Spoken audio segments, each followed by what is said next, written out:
Hello there. Welcome to our next installment of Something Like a Sermon. Today, I want to begin with a little confession. And that is to say that pretty much all of last year, I was living in the past. Now, I'll give some of you a moment to regain your composure. I know that was a pretty good joke. The thing is that you may or may not have known I was joking when I say all of last year I was living in the past. Well, you may take that literally, or you may have recognized immediately that it was a joke. Sometimes those things are hard to interpret, especially when it's someone like me talking, who is basically the combination of my voice is kind of the combination of Elon Musk and a robot. So you don't always know when I'm joking or serious. Most of the time I am joking, so there's a little key to interpretation for you. But words can be difficult to decipher sometimes, and you may not know if someone's serious or joking. It could be taken either way. For instance, sometimes I'll say this phrase to one or all of my kids at the same time, and I'll say, "Okay, that's it. Tonight you are sleeping with the horses." Now, what does that mean? Well, our neighbor behind us has a large property and has horses on the property. So sometimes I will say to my kids, "You're all right. You're going to be sleeping with the horses tonight." That just means you're doing something bad, and I'm kicking you out of the house, and you'll be sleeping outside, which means with the horses. Now, when I say that, obviously, or hopefully it's obvious to you, it is obvious to them that I'm joking. These are for mild infractions, little situations where they're not really getting into trouble, they're not really doing anything wrong. It's just sort of a humorous way to notify them. By the way, you need to think about what you're doing. Otherwise, we might get serious here. But for now, we're joking. But you say it in a joking way. All right, that's it. Tonight you're sleeping with the horses. All right, so that's the way that words function sometimes. Humor, you might say one thing, but everyone knows that you mean something else by it. It's not meant to be taken literally, and sometimes it's even meant to be taken humorously. All of that to introduce a topic today about words and why our words matter. Whether we're speaking seriously or in jest, whatever we're doing, our words, and by extension our actions, matter. They matter quite a lot, and we're going to find at least one very important reason why that is in Matthew chapter 15. So I want to invite you to take some time to read through Matthew chapter 15 if you haven't, through at least the first 28 verses. We're going to focus on the middle section there, but just to catch you up with the chapter, in Matthew 15, there's sort of this subtle theme about words and speech and language in chapter 15. Jesus is approached at the beginning of the chapter by some of the Pharisees and scribes, asking Jesus, "Why do you break the tradition of the elders?" And they're talking about ceremonial washing of hands before a meal. So why do you break the traditions of the elders? And Jesus comes back and says, "Well, why do you break the commandment of God?" And here he references the fifth commandment about honoring your father and mother. And the way that's presented, there's a lot of play on words with speech. Jesus quotes the fifth commandment, honor your father and mother, and then there's talk about speaking evil of father and mother. Then there's discussion of what someone might speak to their father and mother, saying, "Whatever I have to help you has been given as a gift to God." In other words, the situation is, well, I'd like to honor you by helping you, supporting you in your old age or whatever. But sorry, everything I have actually dedicated that to God instead, so I can't really help you out anymore. And Jesus is saying, well, you might have used your words to dedicate something to God, but really what you're doing with your words is dishonoring your parents and breaking the word of God, the command of God, the fifth commandment, honor your father and mother. Okay, and there's more stuff there we could look at, but skipping ahead to verse 10 of Matthew chapter 15, Jesus takes this opportunity to have sort of a really important heart-to-heart conversation with everyone. So he calls all of the crowds close in for a huddle. Everyone come in. I need to say something really important. You need to hear this. You need to understand this. Verse 11, it is not what enters into the mouth that defiles a person, but what proceeds out of a mouth. That's what defiles a person. And then later, the disciples say, hey, later on they say, hey, Jesus, I don't know if you were aware of this, but the stuff you were saying back there, the Pharisees kind of got offended by that. And Jesus says, don't worry about that, leave him alone.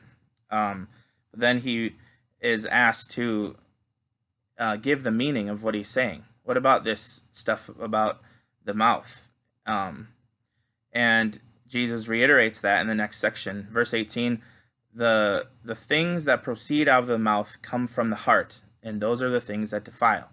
He makes he's illustrating it's not the stuff that you eat that makes you pure or impure.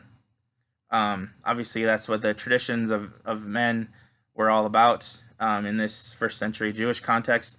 And by the way, they got that from the law. It's not like they're making this up out of whole cloth. I mean, this has precedent in the law. But anyway, they're using those as they're using those laws inappropriately to the harm and detriment of others. And Jesus is making a theological point here. It's not the things that you eat that defile you. That's just a natural process. But it's the things that come out of your mouth, your words, that defile you. Why? Because they're connected to your heart. And so that's the first layer here that we want to explore.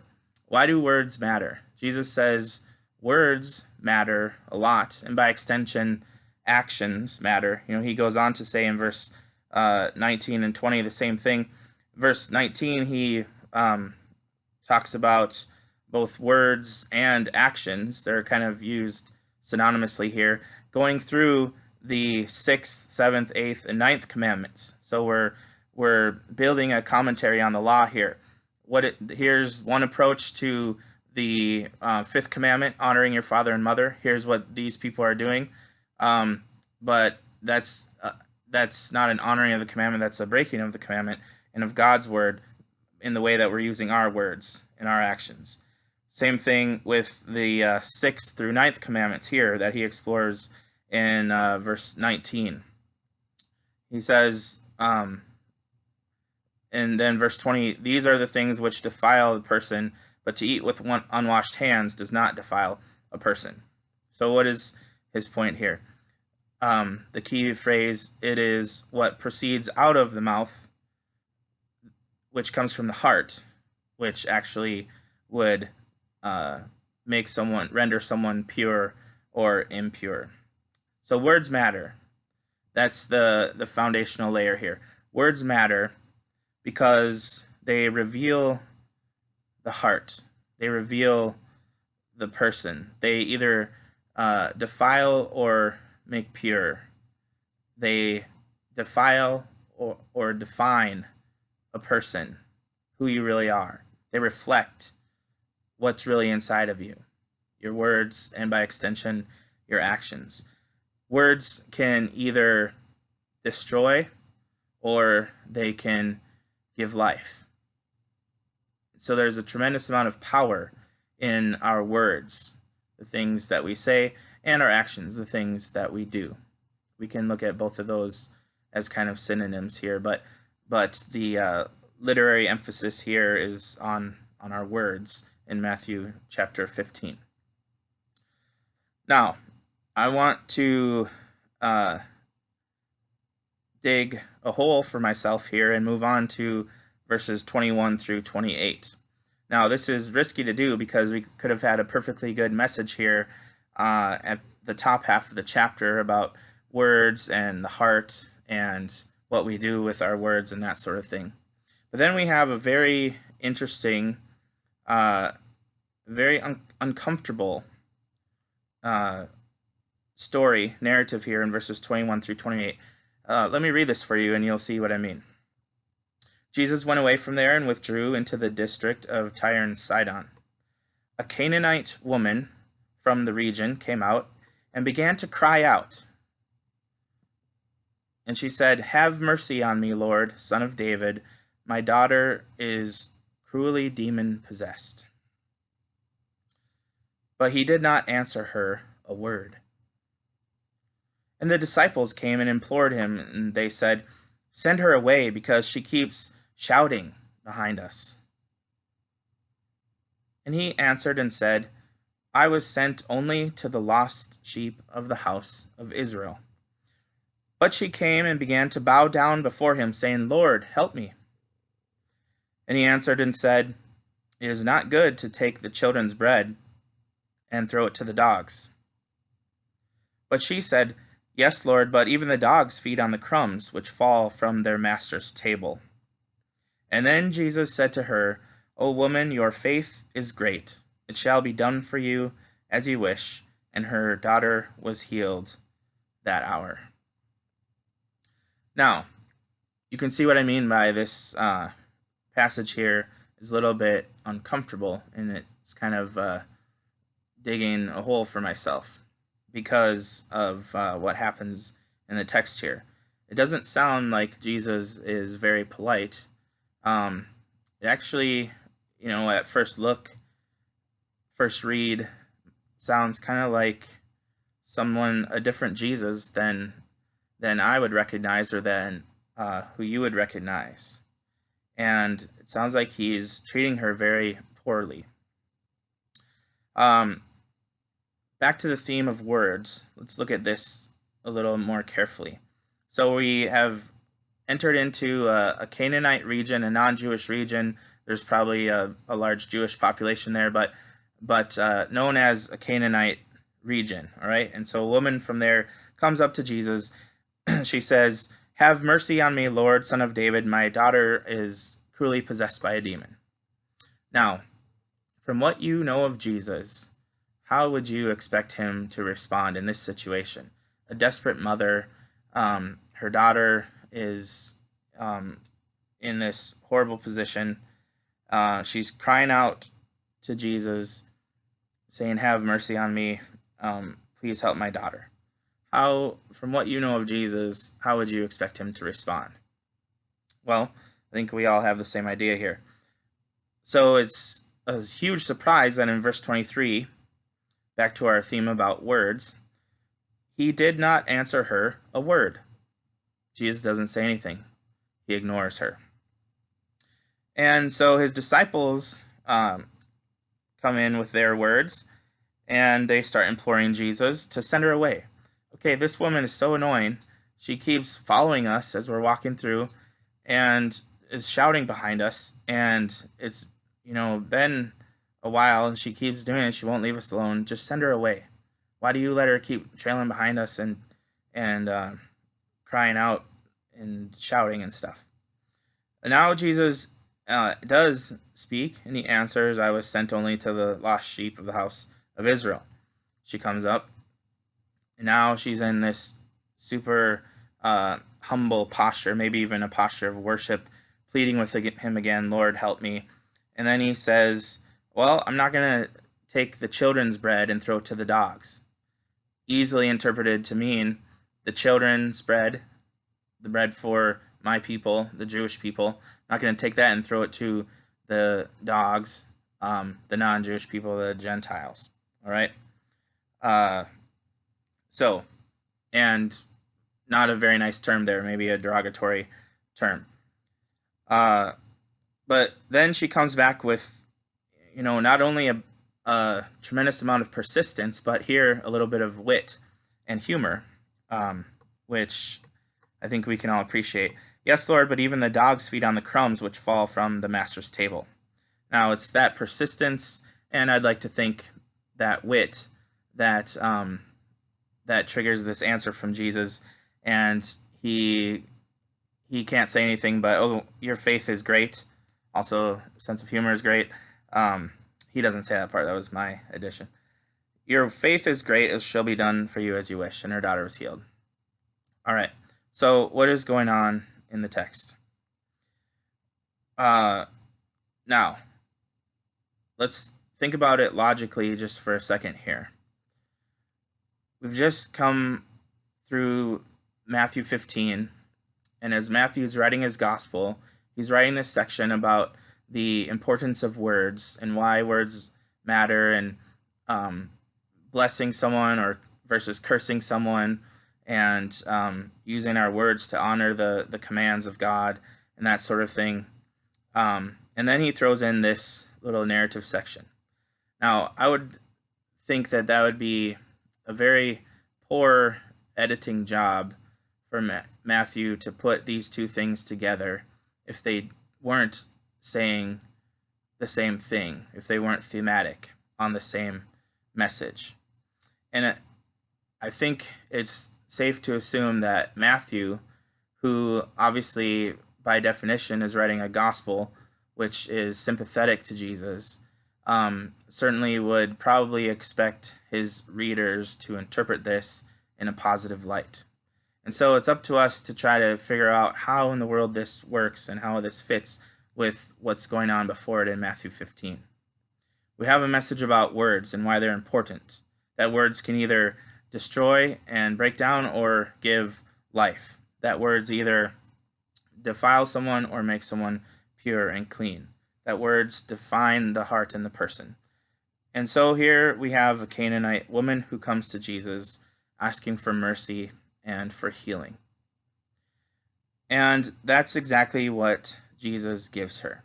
Now, there's obviously a lot of discussion on this text, and a lot of people have written extensively about it. What I think we can say at the very least is that the things that Jesus says here do represent the viewpoint of someone. The question is, was it Jesus' viewpoint, or was it the viewpoint of someone else? And I think it's probably safe to say this is not Jesus' viewpoint, but the viewpoint of someone else. That the words in Jesus' mouth and his actions here initially towards the Canaanite woman are sort of like, maybe they're even kind of like when I talk to my kids and say, all right, that's it, tonight you're sleeping with the horses. When I say that to them, we both understand what's going on here, and no one's taking that seriously. We know that it's spoken in love, and it's not to be taken seriously, but it's making a point. Maybe that's the sort of thing that's going on in this text as well. And if I had to guess, I would think that it is. That the words of Jesus do represent someone's perspective, but not his. It is the viewpoint of some that when it comes to a Canaanite woman asking to be healed, that we should just ignore her. It is the view of some that we should silence her because she's not one of us, because she is different. It is the view of some that the gospel and that the healing and that the blessing of God is only for a certain group of people, but certainly not for everyone, especially not this person, because she's not one of us, and she's not, and she's different. It is the view of someone that that she is maybe the equivalent of a dog. And by the way, there's some discussion even with that word too, whether this is a derogatory term, or if it's actually referring to like a cute little pet or a puppy dog or something that would be welcomed into a family, that sort of thing. Okay, we can have that discussion at a different time.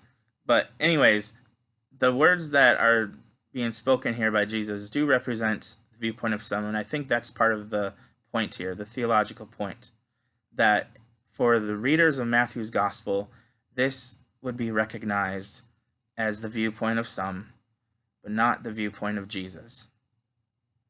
Because the effect, the literary effect here is ultimately that the persistence and the faith of this person who is not Jew but Gentile, and I'd like to add her wit, is ultimately something that is embraced and welcomed and accepted by Jesus. So you might say that it's his intention the whole time to heal her daughter, to extend the mercy towards her that she's asking for, that blessing. But along the way, it's going to be a teaching moment that the words that are said with gentleness, maybe even with a smile, both of them knowing what's going on here in this conversation. So that is the viewpoint of some, but Jesus is willing to go through this exercise, and so is she, because he wants to extend grace to her, and she knows that is in his hand to give, and she expects him to give it, knowing that he will. In a way, Jesus is showing grace in defeat, and that phrase itself is a play on words. That he's going through the exercise willing to be defeated by her persistent and witty argument, so that he can extend this grace to her that he was intending to extend all along. And what is the message there? That the Gentiles will not be kept out of the blessing of the grace, which will be extended to all who come to Jesus.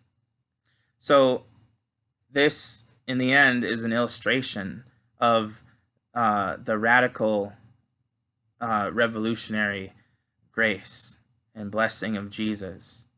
And it's a call for us to extend that radical and revolutionary grace and blessing to others with our words, with our actions, just as Jesus does for this woman in the end. And it also offers a critique on the ways that we might fight against that, the ways that we might use our words to alienate or divide, or to see people as different rather than to see them in the love and grace of God. So a few questions as we close here. Questions for reflection today. Are my words or my actions demonstrating purity of heart? Are my words or my actions alienating and dividing? Or are they welcoming and unifying? And finally, are my words breaking down or building up? Are they destroying or are they giving life? Blessings to you on this Lord's Day.